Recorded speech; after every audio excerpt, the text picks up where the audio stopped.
Junaid Al-Baghdadi ini terkait zikir isi mufrad Allah, Allah, Allah, Allah. Kan terjadi perbedaan pendapat. Ibnu Taimiyah, Ibnu Qayyim tidak membolehkan zikir seperti itu. Apalagi hu.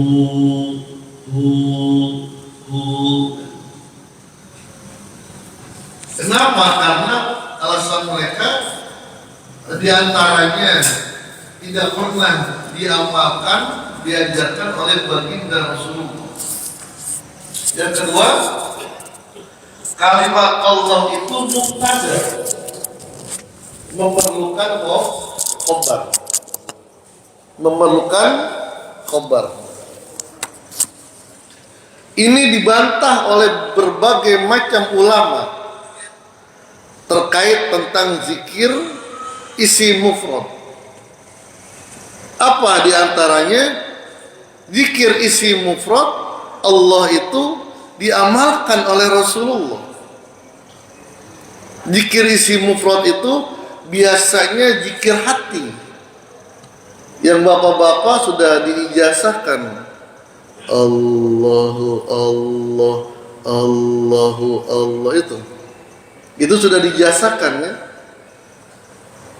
Itu zikir yang luar biasa dan itu diamalkan oleh Rasulullah.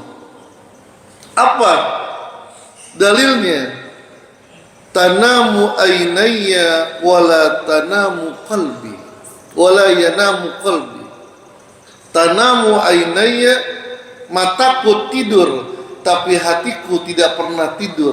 Kenapa? Selalu berzikir kepada Allah. Dan zikir hati yang paling mudah dan paling luar biasa mengucapkan ismuzat. Apa ismuzat? Allah. Ketika menyebut nama Allah, Allah, maka seluruh asmaul husna, Ar-Rahman, Ar-Rahim, Al-Malik, sampai nama-nama Allah yang kita enggak ketahui ikut ke dalamnya. Maka yang kita bacakan Allahu, Allah, ada hu-nya tuh. Hu-nya itu Abah Ano menjelaskan itu kantong asma. Kantong. Ketika kita membaca itu, semua nama masuk. Dan ternyata zikir isi mufrad Allah membawa seseorang mudah, membawa orang untuk fana. Fana itu ya yang kayak tadi tuh, merasakan seperti Nabi Musa bertemu dengan Allah. Ada muridnya Junaid Al-Baghdadi, Abu Hasan An-Nuri. Beliau tirakat. Nih kayak sekarang nanti kita akan bahas 40 hari Nabi Musa tirakat. Nggak makan, nggak minum. Kok bisa begitu? Yang namanya pelatihan. Namanya pelatihan. Setelah itu apa? Ya makan dan minum lagi. Abu Hasan An-Nuri ketika tirakat, dia nggak zikir, dia apa? Habis sholat Allah aja deh. Yang dibaca Allah. Sampai dia merasakan fana. Apa? Gak mau makan, gak mau minum. Jadi dari duduk sampai dia tiduran. Tapi karena muridnya Junaid Al-Baghdadi itu, Junaid Al-Baghdadi seseorang yang menjaga syariat dan thariqah. selalu menjaga itu, selalu menjaga syariat. Maka muridnya bagaimanapun keadaannya, syariat tidak boleh ditinggalkan. Jadi, dan itu berhari-hari. Cuman Allah, kalau kita dengerin, orang pada dengerin di mulutnya Allah, Allah, Allah. Dikasih makan nggak mau, dikasih minum nggak mau. Datanglah salah satu orang kepada Junaid al-Baghdadi, lapor, itu si Nuri itu dia zikir, nggak mau makan, nggak mau minum. Pertanyaan Junaid al-Baghdadi, masih sholat nggak? Masih sholat nggak? Masih. Kalau azan udah dia duduk, sholat dia sholat, habis sholat zikir gitu lagi, Allah, Allah, Allah. Sampai datanglah Junaid al-Baghdadi dan membisikkan sesuatu di kupingnya, selesai kamu tirakat. Gitu. 40 hari ini memang jadi bilangan sakral ketika orang mengamalkan suatu. Banyak orang kalau ngamalin udah puasa 40 hari. Di kita ini ada, di Toriko kita ada namanya amalan Saiful Yamani. Puasanya 3 hari, tapi selama 40 hari nggak boleh bersentuhan lawan jenis, meskipun mahram, meskipun bayi nggak boleh. Selama berapa? 40 hari. 39 hari berhasil nih. Ada anak bayi perempuan, kita doain, kita cium, batal. Dari awal lagi sampai 40 hari. Ini bisa jadi 40 hari ini berdasarkan firman Allah, fatamma miqatu rabbih arba'ina lailatan.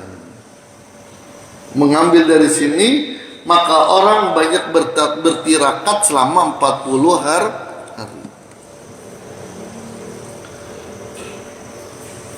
Wa wa'adna Musa salasina lailatan. Ini awal mulanya terjadinya kesesatan Bani Israel. Jadi awalnya Nabi Musa izin pamit kepada kaumnya akan meninggalkan selama 30 hari. Dan kaumnya menunggu. Nabi Musa kan pertemuannya di Bukit Sinai, di Tur Sina, yang tingginya luar biasa. Mereka di bawah sudah menunggu, menyambut kedatangan Nabi Musa. Tapi ketika hari ke-30 ditunggu nggak datang. Fabizalika ta'akhkhara Musa alaihi salam anil waqtil ladzi a'tahu liqaumihi bimiqdari asra ayyamin. Dan terlambat Musa memenuhi janjinya kepada kaumnya selama 10 hari. Kanat kafilatan bizuhuril fitnati fihim. Hari yang 10 hari ini ya cukuplah,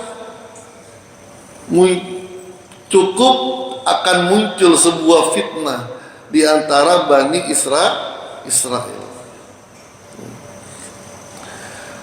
Apa yang disangka kaumnya? Pertama, mereka menyangka Nabi Musa tidak ingin kembali kepada kaumnya. Udah keenakan bersama dengan Allah. Maka kami ini dalam toriko kami, guru kami, nggak boleh tuh orang lama-lama fana dalam berzikir, nggak boleh lama-lama. La ilaha illallah, la ilaha illallah. Itu nanti, itu bahkan dijelaskan oleh Ibnul Qayyim Al-Jauziyah. Ibnul Qayyim kan muridnya Ibnu Taimiyah. Orang zikir subhanallah walhamdulillah wala ilaha illallah wallahu akbar, itu kalau benar-benar hatinya ikut dan terus menerus, itu bisa fana. Bisa fana. Fana itu apa? Lupa semuanya. Lupa semuanya. Bahkan ini yang unik nih, dalam penelitian disertasi saya, Ibnul Qayyim lebih vulgar daripada Syekh Abdul Qadir Al-Jilani. Keduanya membahas membahas ada titik tertentu seseorang lupa segalanya,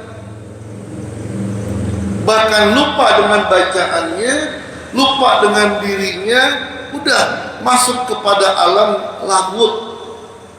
Itu Syekh Abdul Qadir menjelaskan itu saja. Tapi Ibnul Qayyim begitu beraninya menjelaskan sebab seseorang itu lupa segalanya. Apa? Karena mendengar Allah memanggil namanya. Karena ketika kita berzikir la ilaha illallah, la ilaha illallah, sampai semuanya lupa, diawali dengan lupa sekitarnya. Yang kita ingat cuma diri kita, bacaan kita, dan Allah. Terusin lagi la ilaha illallah, lupa bacaan, maka ngaco bacaannya.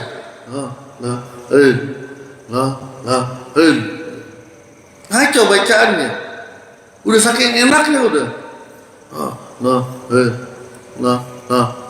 Ini yang kadang-kadang orang salah paham. Maka si Abdul Qadir keras tuh, kalau zikir seperti itu sendiri, jangan beramai-ramai. Si Abdul Qadir, maka si Abdul Qadir termasuk ulama sufi yang gak pernah dikritik oleh Ibnu Taimiyah. Kalau Imam Ghazali masih dikritik karena dia filosof, berbau filsafatnya kuat. Tapi si Abdul Qadir gak pernah. Kenapa? Menjaga keseimbangan antara toriko dengan syariah. Torikotuna mabniun alal kitabi was sunnah. Toriko kami ini berdiri dari dua pondasi, Al-Quran dan Sunnah. Setelah bacanya lupa dengan dirinya. Itu saja Syekh Abdul Qadir. Tapi Ibnu Qayyim kenapa lupa semuanya? Lupa udah Pak. Udah lupa semuanya. Kenapa? Kata Syekh Abdul Qadir, dia hanyut mendengar suara Allah. Mendengar suara Allah. Apa dalilnya? Fazkuruni azkurku. Sebutlah namaku, aku akan menyebut namamu. Nama kita disebut sama presiden aja girang. Nama kita disebut sama ulama besar, Habib Umar bin Hafiz, nyebut nama ente tuh, girangnya luar biasa. Kita bisa mendengar suara Allah. Disebut nama kita, lupa semuanya. Itu Ibnu Qayyim menjelaskan kayak begitu dalam kitab Madarijus Salikin. Tapi beliau ngasih catatan, bagi orang yang belum paham, lewatin aja, jangan terlalu dipikirkan. Gak bakal masuk kalau dia gak merasakan. Kami orang yang seperti itu gak boleh lama-lama. Gak boleh lama-lama. Karena zikir ini wa ilaihi yas'adul kalimut thayyib wal amalu shalih yarfa'u. Zikir itu naik, Pak. Dari alam mulki ke alam malakuti, ke alam jabarut, ke alam lahut. Orang kalau kelamaan ke alam malakut, ke alam jabarut aja nggak boleh. Kenapa? Takut nggak ngebumi, takut tidak membumi. Udah keenakan di alam itu, akhirnya nggak males. Kita nggak boleh dari zaman Abah Anom. Jadi ketika ada ikhwan, wah sama gitu, sadarkan Sayyiduna Muhammad langsung.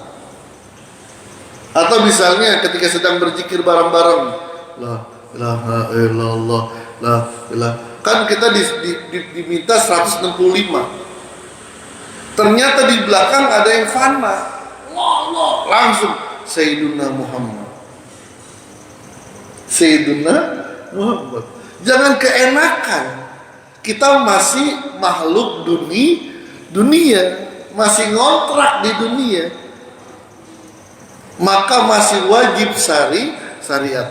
Umatnya Nabi Musa mengklaim, wah Musa betah dah di atas dah, nggak mau turun lagi dah ngurusin kita.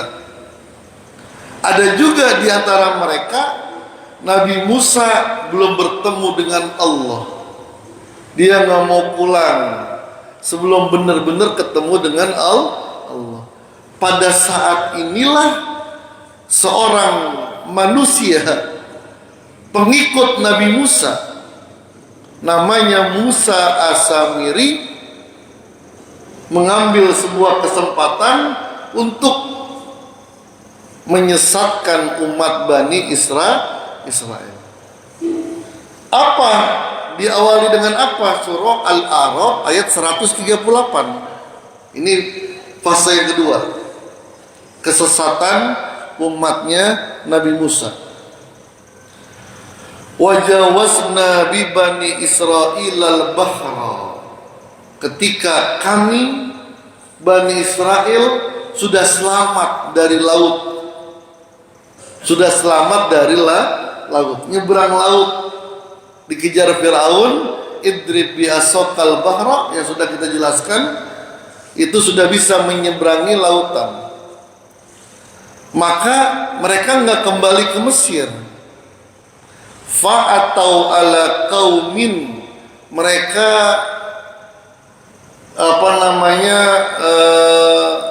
istilahnya kalau ada banyak, mereka mencari tempat persinggahan, penampungan di sebuah kampung, yang di kampung itu yaqufuna ala asnamin lahum, mereka menyembah berhala. Mereka menyembah berhala. Jadi ketemu suatu kampung, dan kampungnya itu rata-rata menyembah berhala. Lihat bagaimana orang Bani Israel, kebodohannya, kesesatannya. Kita kan gini Pak, bisa bayangkanlah, ngikut Nabi Musa, dikejar Fir'aun, mereka mengatakan inna lamudrakun, wah kita bakal ketangkep dah. Di belakang Fir'aun nih, udah nggak ada jalan lagi. Di hadapan mereka ngelihat dengan mata mereka Nabi Musa memukul laut. Tiba-tiba laut terbelah. Kan luar biasa. Itu keimanannya udah benar-benar wajib. Mereka menyeberangi laut sampai mereka selamat. Fir'aun yang di tengah-tengah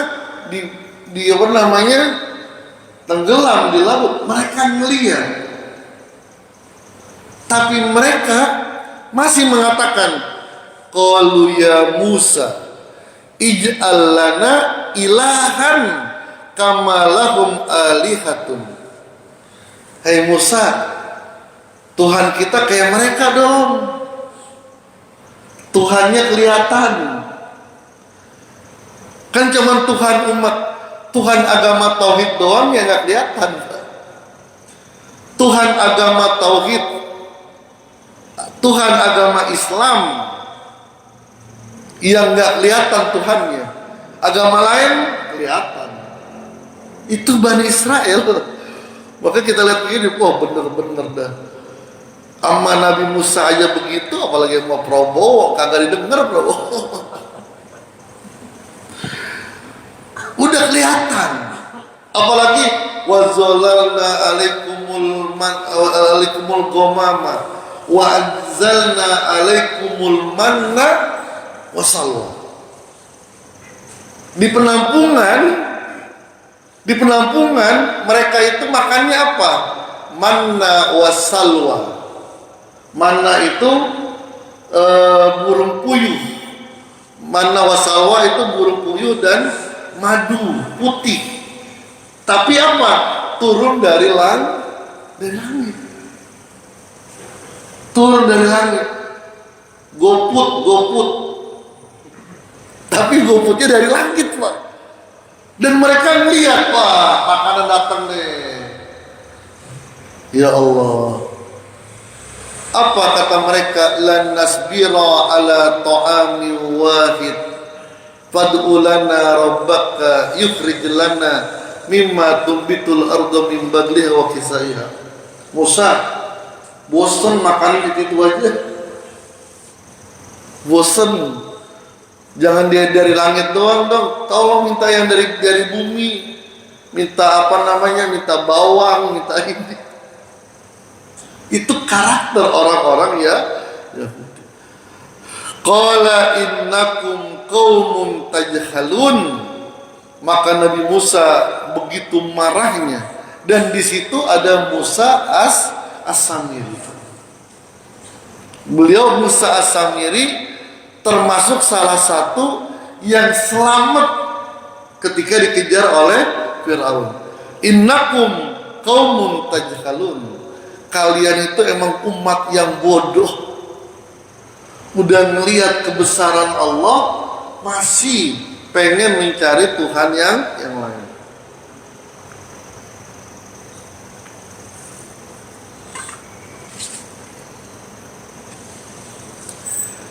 Ibnu Athaillah As-Sakandari mengatakan ini hasil waridatnya Ibnu Athaillah As-Sakandari. Auhallahu ta'ala ila Musa alaihi salam. Sepertinya Nabi Musa berdialog dengan Allah. Atadri min aina utiyat yakni fi fitnati qaumihi. Hai Musa, kamu tahu enggak?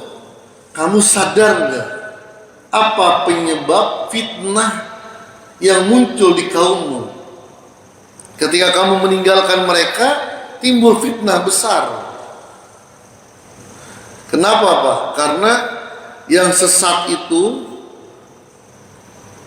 dari 6.000 orang, 600.000 orang yang ikut nyebrang di lautan, yang tetap ikut Nabi Harun cuma 12.000 orang. Itu kan nggak sampai supaya 20% doang dari 600.000 yang nggak menyembah anak sapi, cuma 12.000 orang.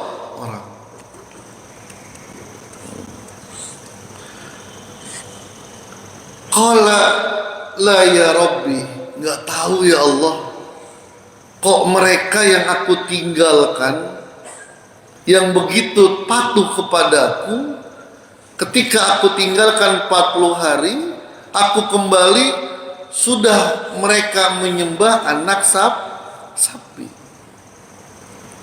Qala hina qulta li Harun, sebab utamanya ketika engkau berkata kepada Harun, ukhlufni fi qaumi,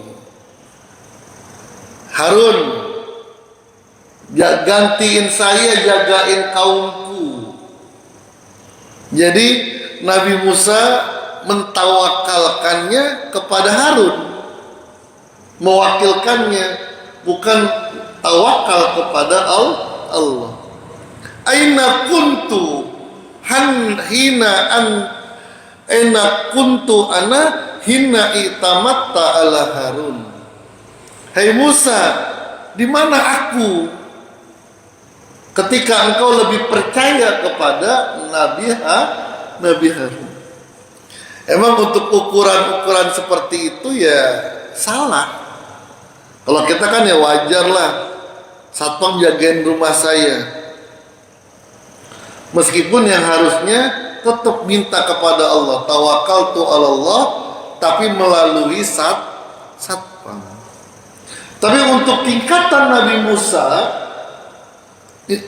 itu nggak bisa, harus Allah. Udah tenang, Allah yang akan menjaga kaumku. Seperti kisahnya Nabi Yusuf. Kenapa Nabi Yusuf sampai dibuang dan faja'u ala qamisihi bidamin kazib. Faja'u ala qamisihi bidamin kazib. Keluarganya, saudara-saudaranya membawa pakaian yang penuh dengan darah.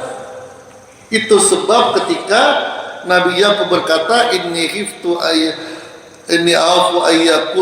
akhafu ayyakulahu zibu wa antum anhu ghafilun. Aku takut Yusuf kemakan sama serigala dan kalian lalai. Allah seakan-akan berkata, kemana aku? Engkau tidak percaya dengan aku. Maka ditegur.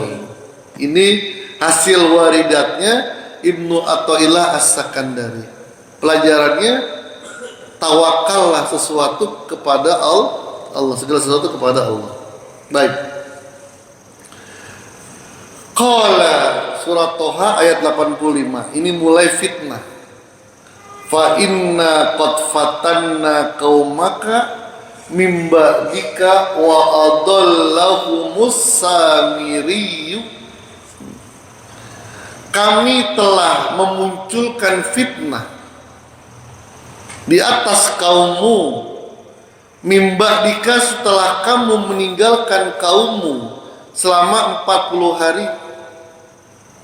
Wa adallahumus samiriyu, yang menyebabkan mereka sesat adalah as-samiri.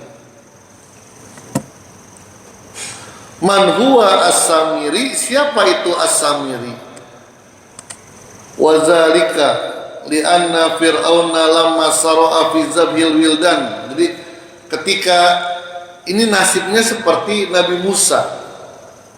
Ketika Fir'aun memerintahkan untuk menyembelih, gitu. Kalau ibunya Nabi Musa kan Musanya disimpan di sebuah bangunan. Kalau dia mau nyusuin, dia pergi ke bangunan. Tapi kalau ibunya As-Samiri, itu anaknya ditaruh di padang pasir, ditaruh aja. Ada yang mengatakan fi hafiratin au kahfin minal jabal, disembunyikan di goa, ditinggal aja udah. Wa kanatil malaikatu tata'ahadu hajil atfal bitarbiyatin hatta yakbaru. Dan banyak anak-anak seperti itu, akhirnya diasuh oleh malaikat sampai mereka besar dan bergabung dengan orang-orang. Wa kana Musa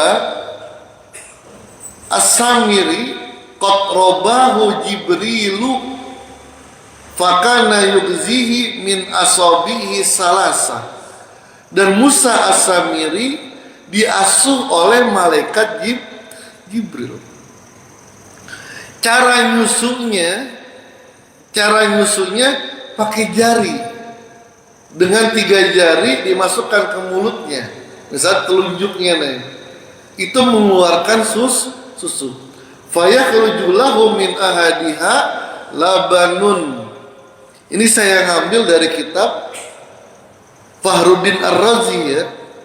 Tapi ya kayaknya kok ya ini beliaulah yang bertanggung jawab. Dan dalam kitabnya Senawawi pun mengatakan seperti itu. Dari jarinya keluar susu, keluar madu. Itu yang mengasuh malaikat Jibril. Wa kana Musa As-Samiri fi masirihi ma'a Musa alaihi salam fil bahri. Dan Musa As-Samiri merupakan salah satu rombongan Nabi Musa ketika melewati lautan. Cuman Musa As-Samiri dia punya kelebihan. Apa? Nazara ila hafiri dabati Jibril alaihissalam hina taqaddama ala Fir'aun fi dukhulil bahri. Itu Samiri bisa melihat pasukan Jibril. Jadi ketika Nabi Musa dengan kaumnya sedang menyeberangi, di belakangnya itu malaikat Jibril dengan para malaikat yang lain ngebatasin antara pasukan Fir'aun dengan kaumnya Nabi Musa. Itu ada malaikat itu. Itu dilihat oleh Musa As-Samiri. Jadi setelah kaumnya Nabi Musa selamat, tinggal malaikat dan Fir'aun, maka dikembalikanlah airnya. Malaikat yang nggak tenggelam, namanya malaikat, hilang aja udah. Tapi kaumnya jadi nggak ada yang nyangkut. Ustadz, ada nggak kaum Nabi Musa yang ketinggalan dia kecebur? Enggak. Kenapa? Karena dibatasi oleh pasukan malaikat. Musa As-Samiri ngelihat dan dia sempat faqabada qabdatan min turabi hafirin tilka dabah. Dia sempat ngambil tanah bekas injakan kakinya, kaki kudanya malaikat Jibril. Jadi sempat diambil. Itu istilahnya tabarukan, dan dari tanah itulah dia semakin mempunyai pengaruh yang luar biasa.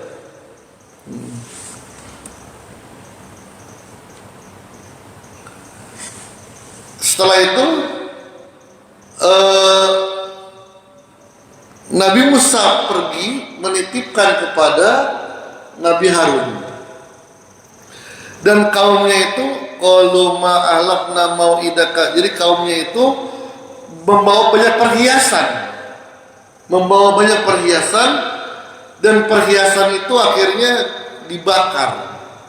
Karena perhiasan orang-orang Mesir dibakar, dan bekas perhiasan itulah emas-emasnya diambil oleh Musa As-Samiri.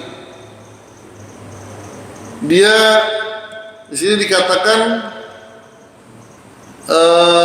fa akhraja As-Samiri lahum ijlan.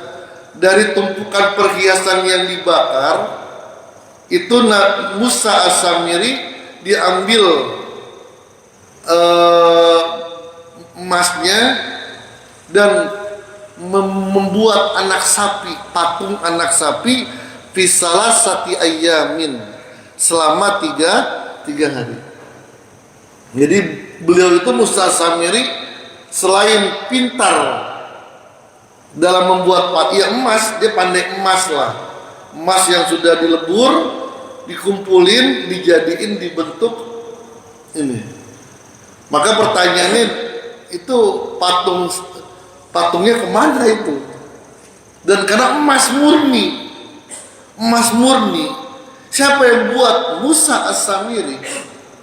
Dan yang luar biasanya lagi, kepandaian Musa As-Samiri, dia taruh di tempat hembusan angin Jadi angin itu masuk, mohon maaf, dari belakangnya, keluar dari mulutnya seperti suara anak sapi, seperti suara sapi. Itu bukan mistik, tapi dia bisa bentuk kepandaiannya Musa As-Samiri. Kalau ada angin masuk ke dalam patung itu, mengeluarkan suara sapi. Dan sini dikatakan fa'akhraja lahum ijlan jasadan lahu huwarun.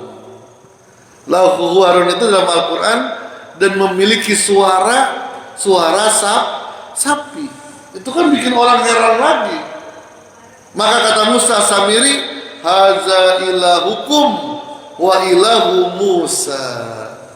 Inilah Tuhan kalian dan Tuhannya Nabi Musa. Akhirnya mereka menyembah anak sapi selama 10 hari.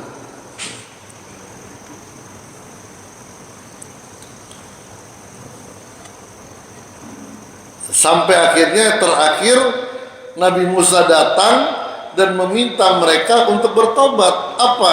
Innakum zalamtum anfusakum bittikhadzikumul ijla fatubu ila bariikum. Kalian telah menjadikan anak sapi sebagai Tuhan, bertaubatlah kalian. Apa?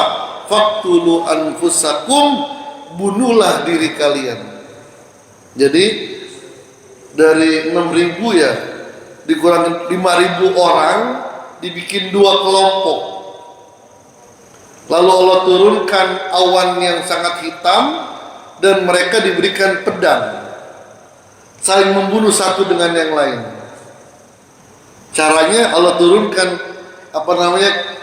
kabut yang tebal.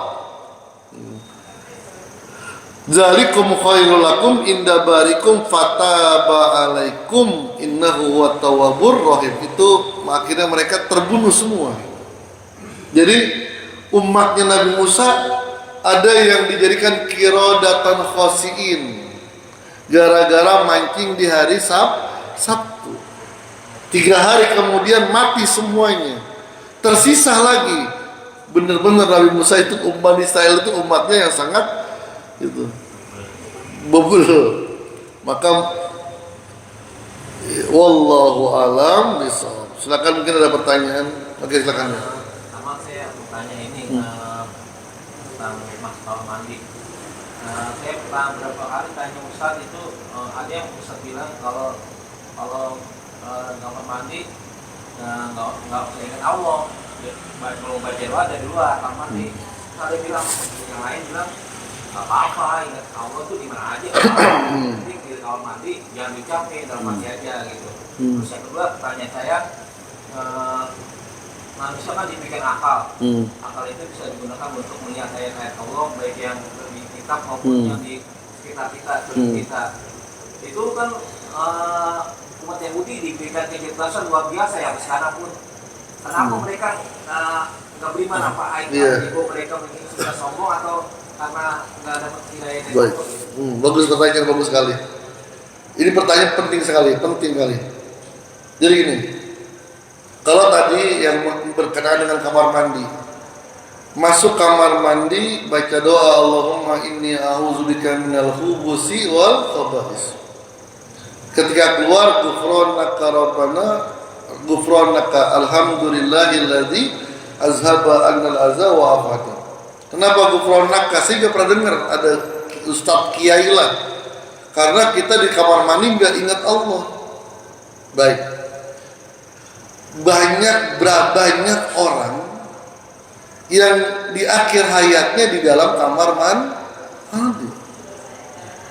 Banyak orang yang jatuh di kamar mandi dan dia langsung koma. Sangat kasihan ketika dia jatuh, hatinya ghaflah, nggak ingat Allah. Ini musibah itu. Kalau kata Junaid al-Baghdadi, al-ghaflah asaddu min dukhulin nar.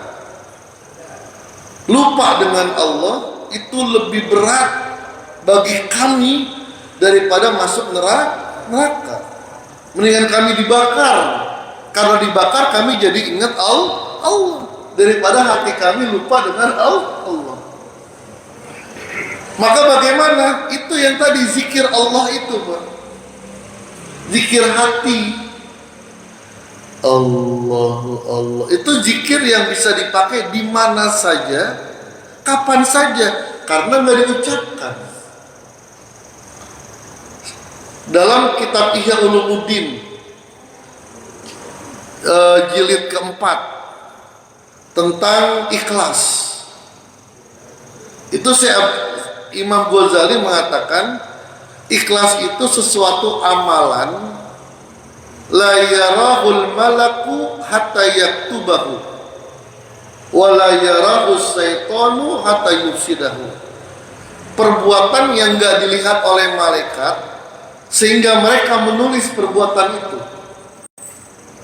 dan enggak dilihat oleh setan sampai setan akan merusak perbuatan itu. Apa? Hofi, zikir hofi. Apa? Mulutnya diam, lisannya diam, tapi hatinya ingat Allah, menyebut nama Allah. Dan itu boleh. Ya nggak boleh yang tadi itu membaca, menyuarakan kalimat thayyibah dengan suara itu nggak boleh. Di kamar mandi malah harus itu. Bapak makan, sebelum makan baca Allahumma barik lana. Setelah makan, alhamdulillahilladzi amanah. Lagi makan, sedang menikmati kenikmatan Allah, lupa sama Allah, marah Allah. Lagi nikmatin susu yang Allah bikin, menikmati nasi yang Allah ciptakan, lupa sama Allah, marah Allah. Jadi bagaimana? Zikir hofi itu pakai sambil mengunyah.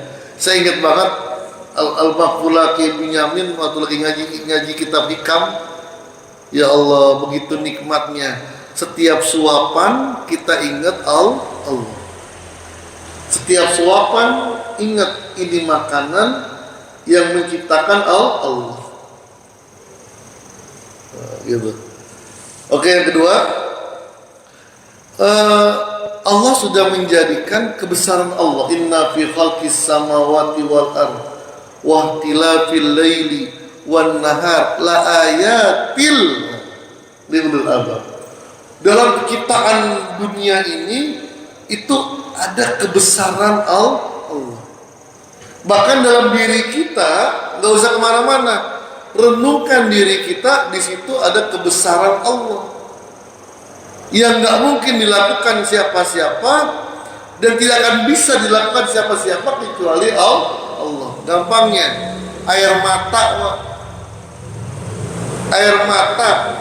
silakan profesor, kumpul seluruh profesor, bikin seperti air mata, nggak bisa. Kotoran dalam tubuh kita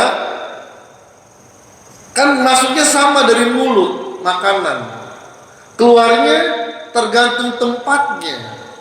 Dari hidung kotoran beda dengan kotoran yang keluar dari kuping. Kotoran dari kemaluan beda dengan kotoran yang keluar dari mata, belek namanya. Ya Allah, bisa nggak ketuker. Coba bayangkan kotoran kemaluan keluarnya dari mulut. Itu kebesaran Allah. Kebesaran Allah itu. Sampai akhirnya subhanallah, ya Allah, kebesaran Allah kelihatan dalam diri kita. Pertanyaannya bagus kan? Kenapa mereka nggak beriman? Karena itu nggak bisa dipakai akal doang.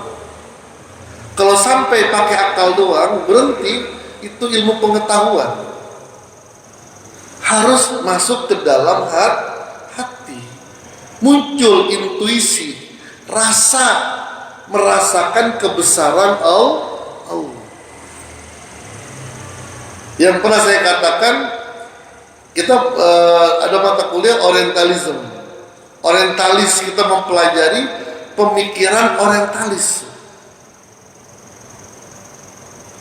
Jadi berbagai macam orientalis kita pelajarin tentang hidupnya, tentang belajarnya. Dan banyak mereka yang non-muslim sampai meninggal dunia, termasuk kitab Mufahros li Al-Fazil Hadis. Mufahros li Al-Fazil Hadis.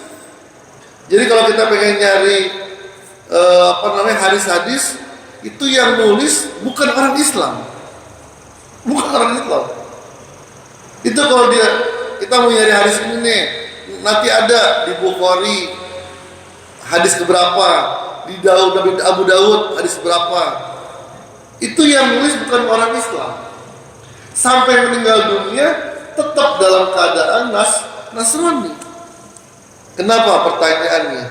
Karena tidak membuka hati. Jadi ilmunya itu tidak memberikan cahaya keluar. Allahu nurus samawati wal ard wa nurihi kamiskatin fiha misbah al misbahu fi zujajah az-zujajatu ka'annahu kaukabun durri. Allah menceritakan cahaya Allah itu seperti miskat. Miskat itu tembok-tembok yang berlobang. Dulu kan belum ada listrik. Jadi ada tembok, lubang buat naruh lentera. Di dalamnya ada di tembok itu kayak ditaruh patromak. Patromak kan ada ada lampunya, ada minyaknya, dan ditutupin pizu jajah, ditutupin pakai kaca. Orang-orang yang ngerti lampunya itu ibarat ilmu, Pak. Ibarat ilmu.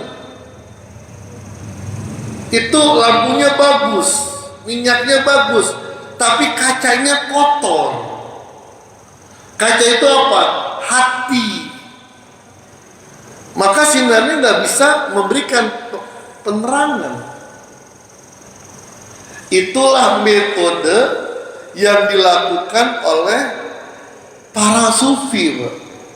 Contoh, Imam Ghazali dia punya murid, punya guru, salah satunya tukang sol sepatu.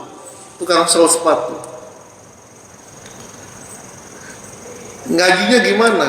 Dia datang, kamu pengen ngaji? Iya, saya pengen dapat ilmu. Ya udah, bersihin ini tempat, bersihin sampah-sampahnya, siap. Mau ngaji tapi disuruh ngebersihin tempat. Ulama besar udah nulis kitab Al-Mustasfa, Al-Wajiz, Al-Basit, ingin ngaji ilmu hakikat, disuruh ngapain? Suruh bersihin. Imam Ghazali ngambil sapu. Kata gurunya, jangan pakai sapu, pakai tangan.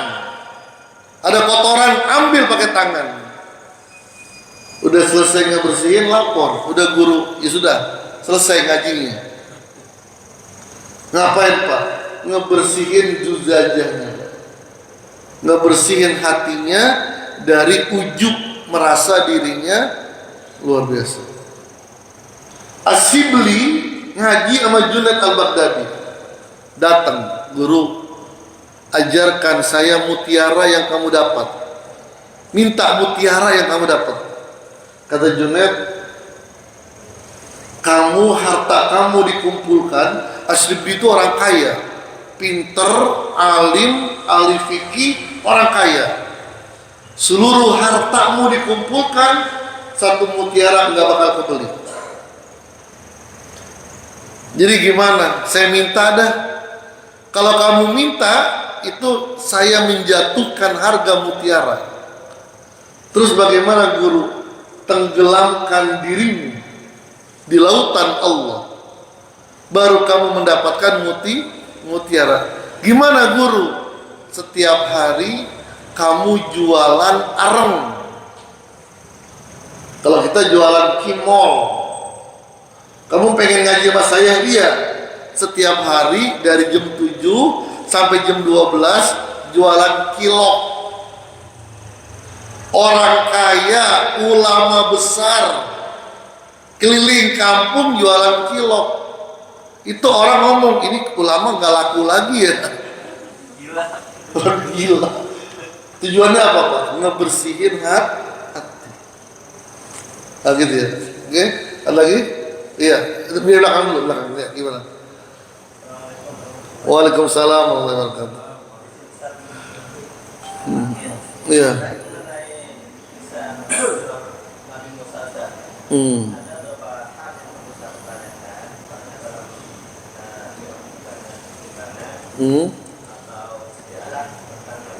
Oke. Oke.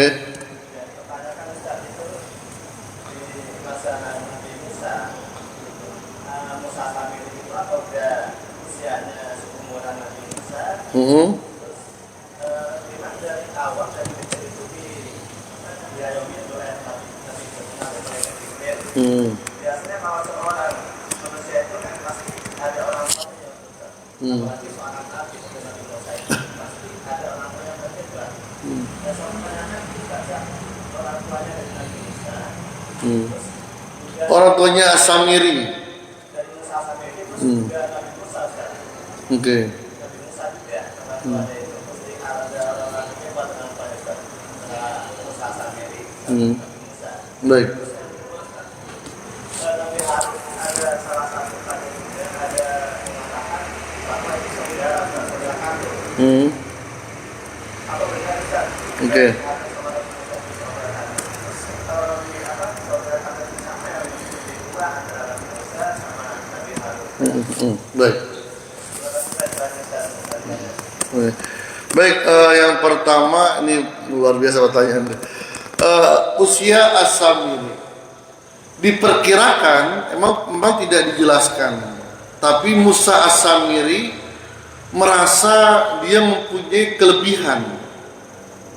Kenapa? Karena beliau emang Allah kasih dia punya di sini bahkan dalam Al-Qur'an, absartu bima lam tubsiru. Aku bisa melihat apa-apa yang kalian nggak bisa lihat. Di antaranya apa? Pasukan Jibril.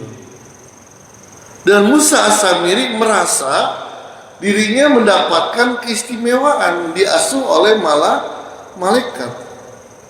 Dan riwayat ini banyak terdapat dalam berbagai tafsir, Pak.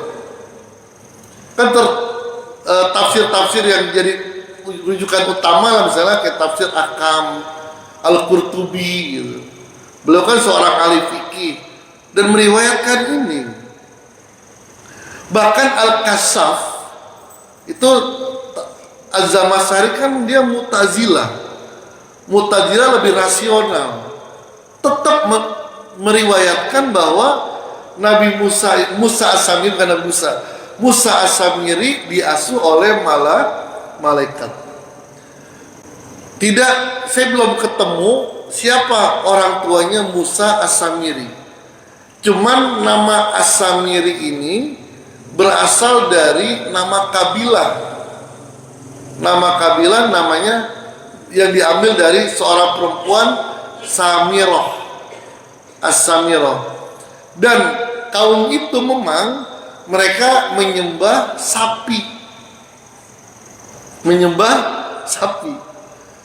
Ya, jadi bukan orang Hindu saja yang menyembah sapi.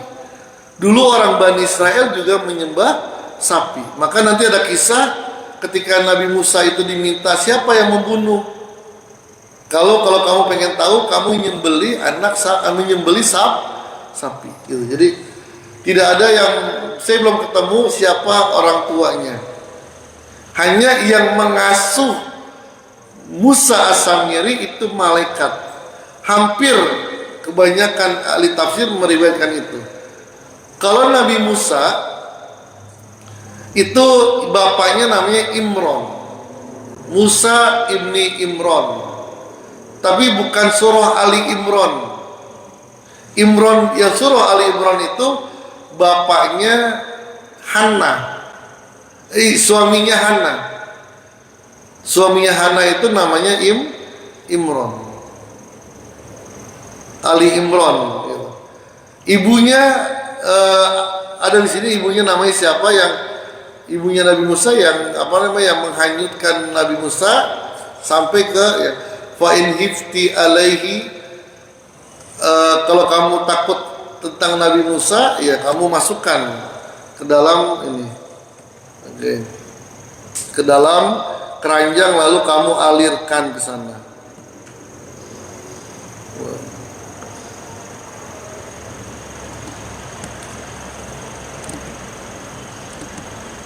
Terus apa lagi yang tadi saya catat terus itu mana lagi? Oke, Musa, baik.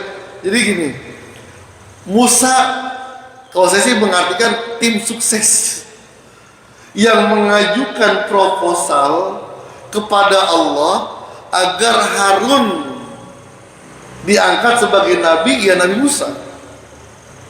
Siapa Harun itu? Bukan saudara kandungnya yang setahu, tapi masih ada ikatan saudara. Jadi zaman Nabi Musa, Nabi itu diantaranya Yusa ibni Nun, itu keponakannya Nabi Musa. Kalau Harun sepertinya ya masih sepupuan karena umurnya sama. Dan Nabi Harun itu dikenal seorang yang sangat lembut dia, dan dia seorang penceramah. Jadi kalau beliau ceramah ya yang lain nangis lah. Nabi Musa nggak bisa karena kan mulutnya kan pelok karena makan bara api itu, tapi kedudukannya tetap di bawahnya Nabi Musa. Kayaknya masih sepupuan tapi bukan saudara kandung lah gitu. Tapi bahasanya memang akhi Harun, ya saudara, ya bisa saudara sepupuan masih bisa dikatakan akhi. Memang ada yang mengatakan dia itu adiknya atau saudara kandungnya Nabi Musa alaihissalam. Itu sebabnya Nabi Harun kalah pamor dengan As-Samiri. Kalah pamor. Kenapa? Kelembutan. Nabi Harun cuma bilang, kalian tetap berpeganglah kepada ajaran Nabi Musa, gitu doang. Sedangkan As-Samiri dia menunjukkan kehebatannya. Dia bisa membuat patung emas murni, bentuknya seperti sapi, dan hanya selama 3 hari. Yang luar biasanya lagi, lahu huwarun, patung itu mengeluarkan suara seperti suara sapi. Jadi ketika suara sapi itu keluar, mereka sujud langsung. Sujud seperti Allah sedang memberikan titah. Tuhan sudah gitu ya.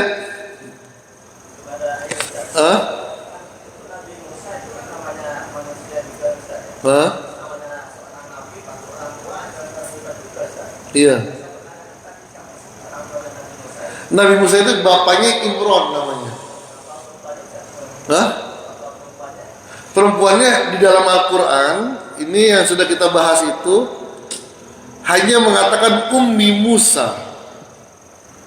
Yang di sini sudah, yang tentang Nabi Musa ketika surah Al-Qasas itu ya,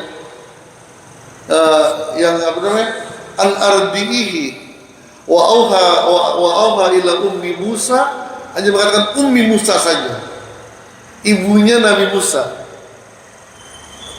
Namanya ada dalam tafsir Al-Kabir, nanti saya lihat namanya.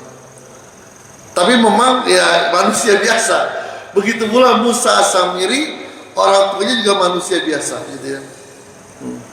Oke. Iya.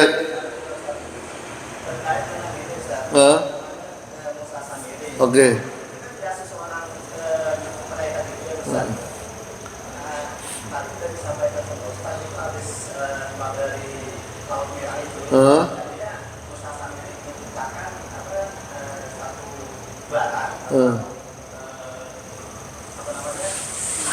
Patung, iya. Iya.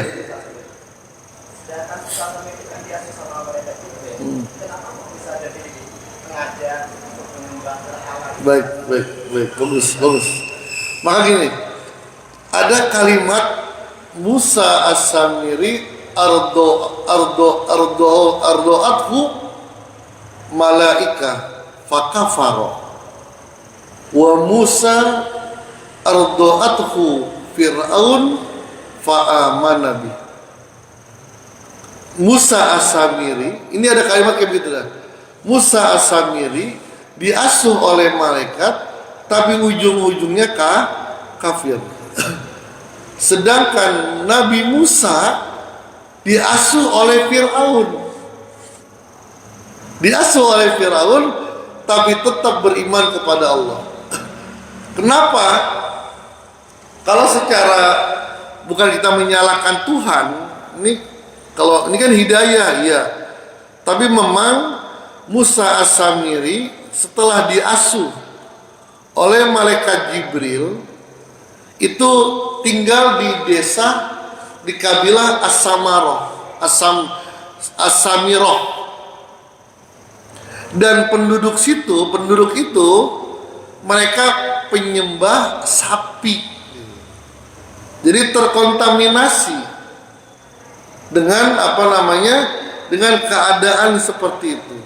Inilah rahasia innaka la tahdi man ahbabta walakinallaha yahdi may yasha. Nah, gitu ya. Oke, silakan. Tadi Ustaz menjelaskan tentang zikir ya. Oke. Klasik. Oke. Mohon pendalaman ya. Hukum atau dalil tentang zikir jahar sama zikir syirk. Oke. Kalau zikir jahar ud'u rabbakum tadarru'aw wa khufyah. Fazkurullah tadarru'aw wa khufyah. Ini malah yang menarik zikir khufi, Pak. Kalau zikir jahar kan sudah jelas lah. Bahkan dalam hadis Bukhari, karena ashabu Rasulillah fi ahdi Rasulillah yazkurunallaha jahran ba'da insirafin nasi minal maktubat. Pada zaman Nabi, para sahabat zikirnya dengan suara yang keras setelah mereka selesai sholat 5 waktu. Atau hadis atau firman Allah, wa iza qadaitum manasikakum fazkurullaha kazikrikum aba'akum au asadda dzikra. Setelah mereka menyelesaikan manasik haji, maka fazkurullah, sebutlah nama Allah, kazikrikum aba'akum, seperti kalian menyebut nama-nama orang tua kalian. Jadi ada tradisi orang-orang Arab di Mina, setelah musim haji selesai, mereka itu membagikan makanan. Sambil membagikan makanan, membanggakan orang tua mereka. Ramai tuh, bapak saya orang kaya, bapak saya sesaudagar, bapak saya pemberani, kakek saya si anu, semuanya. Maka kata Allah, berzikirlah, sebutlah nama Allah lebih keras dari mereka. Dalam berbagai tafsir, apa? Suarakan dengan keras, Allahu Akbar, Allahu Akbar, Allahu Akbar, takbiran. Kecuali dalam tafsirnya Mafatihul Ghaibnya Fahrudin Ar-Razi, dengan berzikir apa saja. Yang penting sekeras-kerasnya mengalahkan suara mereka yang membanggakan orang tua. Baik. Itu pertama, tentang zikir jahar. Zikir khufi yang tadi, ud'u rabbakum tadarru'aw wa khufyah. Dalam ayat yang lain, fazkurullah tadarru'aw wa khufyah. Khufyah itu dengan suara yang pelan, khufi. Dengan suara yang pelan.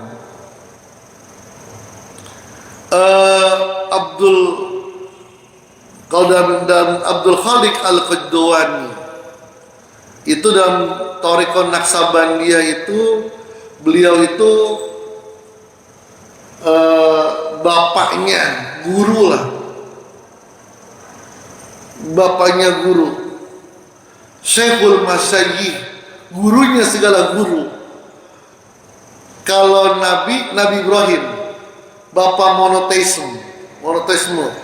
Ini Abdul Khaliq Al-Qadwani kita sebut dengan khawajikan. Khawajikan itu bahasa Arabnya Syekhul Masyayikh. Dia ketika ngaji sama Syekh Sadruddin, dia nanya ayat ini, Ud'u rabbakum tadarru'an wa khufyah. Saya jelaskan kepadaku bagaimana zikir khafi. Kata Syekh Sadruddin, nanti akan ada yang mengajarkan kamu rajulun laduni, seorang yang mempunyai ilmu laduni. Ya udah. Jadi Syekh Sadruddin dia mau jawab nggak bisa, karena sudah ada yang jawab nanti. Kamu nanti bakal ada yang ngajarin.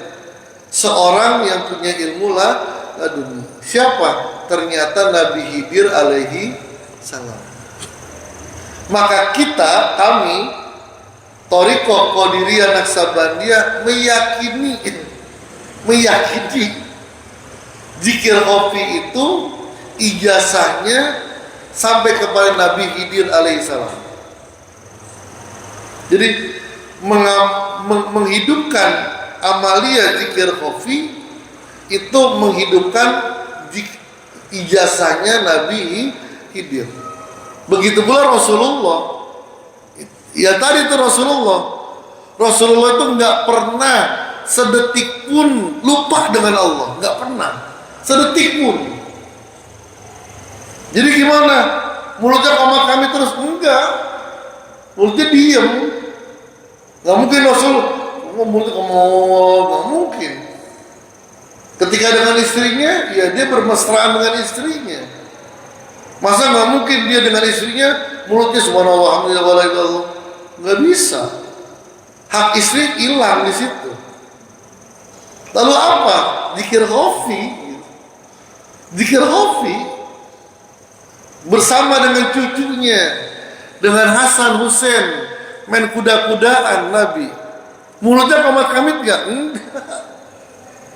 Tapi hatinya berzikir. Itu namanya zikir khafi. Baik.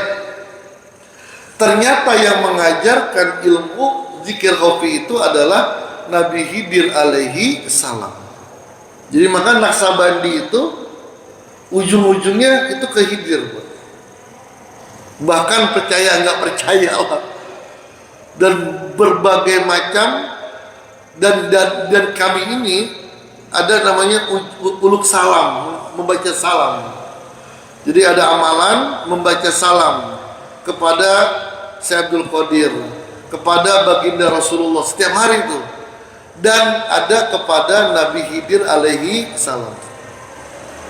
Mengucapkan salam, Assalamualaikum ya Rasulullah, assalatu wassalamu alaika ya Habibullah. Ada amalan kayak gitu. Ada yang ke Nabi Khidir. Baik.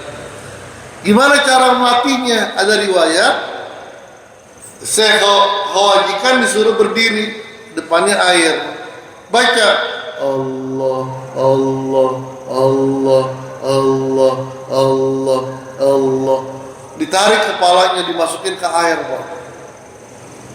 Dimasukin ke dalam air, terusin zikirnya, badannya di air, suruh zikir. Gimana? Tutup mulutnya, lidahnya tidak bergerak, tapi yang berzikir hati. Masuk ke air nih. Oh. Makanya Bapak coba kalau lagi berenang, masukin ke air, zikir. Gimana? Itulah zikir khafi. Zikir khafi, gitu ya. Oke, sudah cukup ya. Alhamdulillahirabbil alamin. Al-Fatihah.